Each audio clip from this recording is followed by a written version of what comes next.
Today's 26 minutes Dakar. In the cars, dried rivers no longer, yet more water-related problems on the rally. In the bikes, a similar situation for leader Deprez. How will he get out of this one?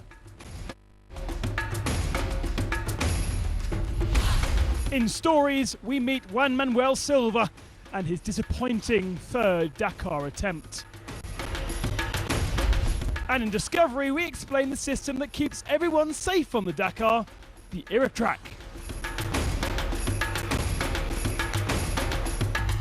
And in Legend, one of the trickiest areas that Dakar has ever experienced, the Nega Pass. All the news, all the action on this 26 minutes Dakar, La Rioja to Fiambula.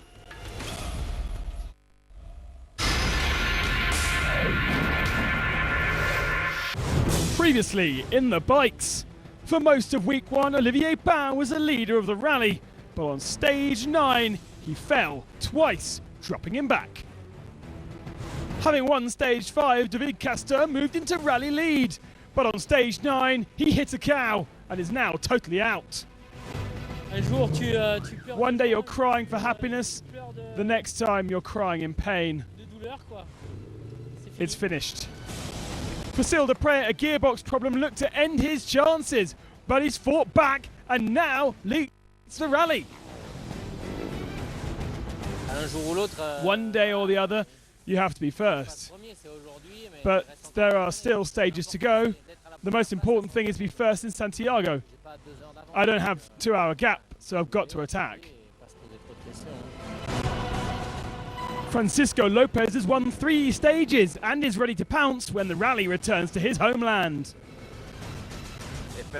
I hope they will make mistakes. I've won 3 stages and also been consistent. Third. I think the competition starts again. Lopez is still there. Can he upset the norm?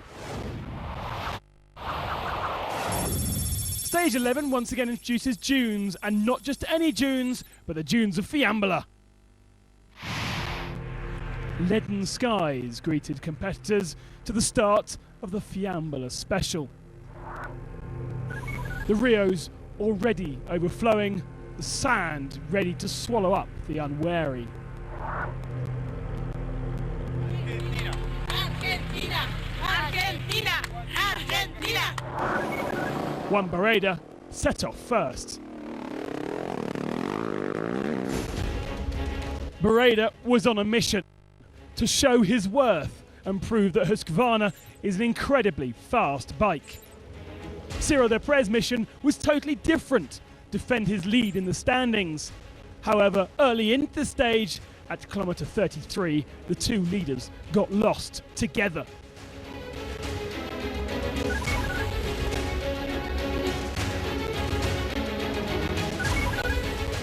Initially, this looked like a disaster for Deprez, who lost over 5 minutes to the leaders, and Barreda even more.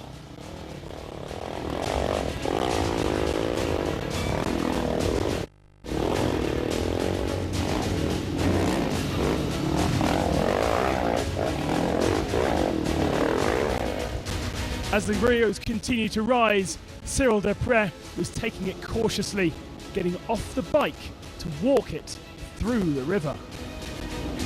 For Barreda though, it got worse. He fell and damaged himself and the bike. At the bivouac I need to check with my physio what we can do, but I've got a lot of pain in my arm. And we'll see if we can finish. One man to make no such mistakes early on was the Honda's Rodriguez, flying at the lead as early as CP1, second at CP2.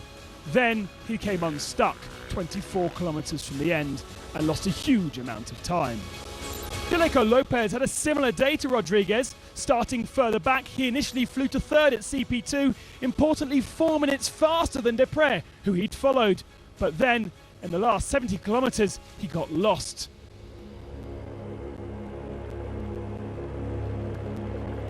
Despite that, he did take time out of Ruben Faria. Ruben had a quiet day aboard his KTM as he tried to consolidate his second overall. Lopez actually passed him at one point on the road and drove off into the distance. Faria could only get 10th today.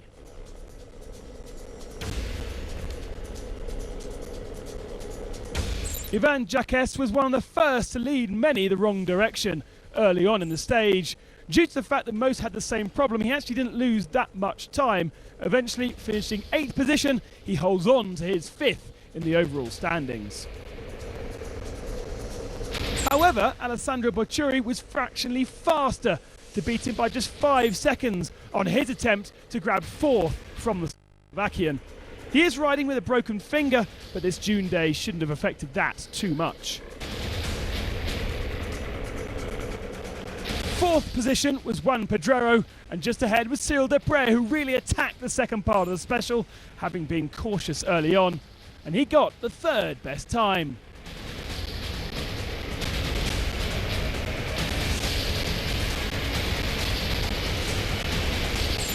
As usual, Paulo Gonçalves Dakar is like a roller coaster. Super fast one day, then problems the next, way down. Electrical problems on day 6 has been his major downfall. Today, he's 2nd. He's aiming for a win by the end of the rally. The major star of the day was Kurt Caselli. 5th on the road, he wasn't tempted to follow the first 2 down the wrong path, and at CP2, he led the field. His riding was spectacular in the dunes, hardened by the rain, and eventually he took victory by 4 3/4 minutes. The beginning was just really tough. From the rain was a bunch of ruts everywhere, so the first few guys had to go real slow, and I think I started 5th, so I was able to catch up, and then I passed Cyril maybe 60K back and just followed there from there. Caselli then beating Gonçalves by 4 3/4 minutes. Desprez in 3rd, Pedrero 4th, just 10 minutes back, just ahead of Francisco Lopez. And in the overall standings then, Desprez still leading ahead of Faria, Lopez 3rd, and then Bocciuri rounding out the top 5, the Italian desperate to move up the field.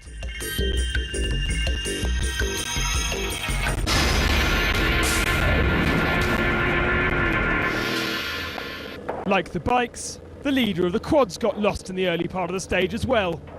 Among them, Laskovic, Sonic, and Casale. 2nd, 3rd and 4th in the general standings. This hour time loss dropped Laskovic to 6th.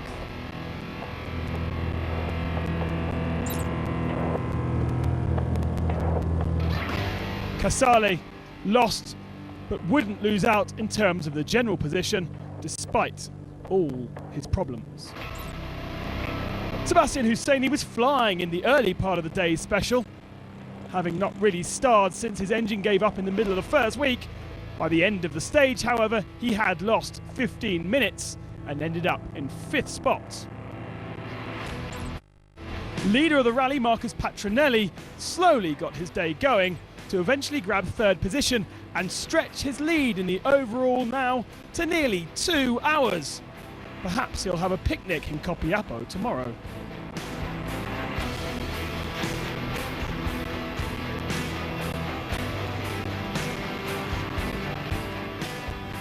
Argentine Gaston Gonzalez finished 4th in this special on the final day in his home country for 2013.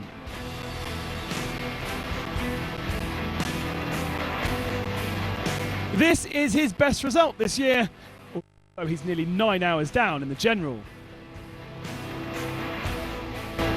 And so to the winner, Paul Smith.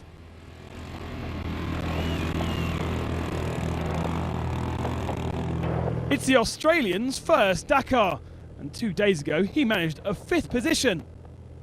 However, with a little bit more encouragement to make it on television, the Honda rider led all day, taking victory by 4 minutes.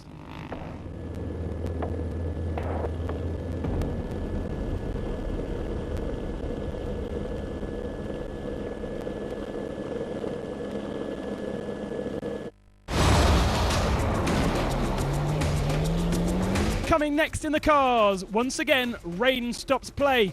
Find out how these guys deal with that river.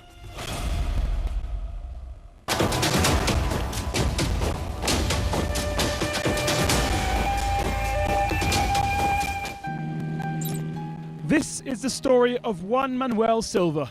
Retired 2 days before the end in 2012, he and Ruben Garcia were desperate to get to Santiago. But on stage 10, disaster. Está sonando algo. What ¿Qué happened? pasó? I think we've rolled in that curve.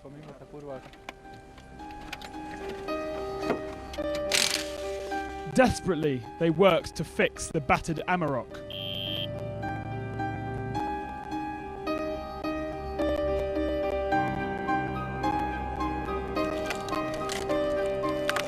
But the more they looked, the more they realised it was game over.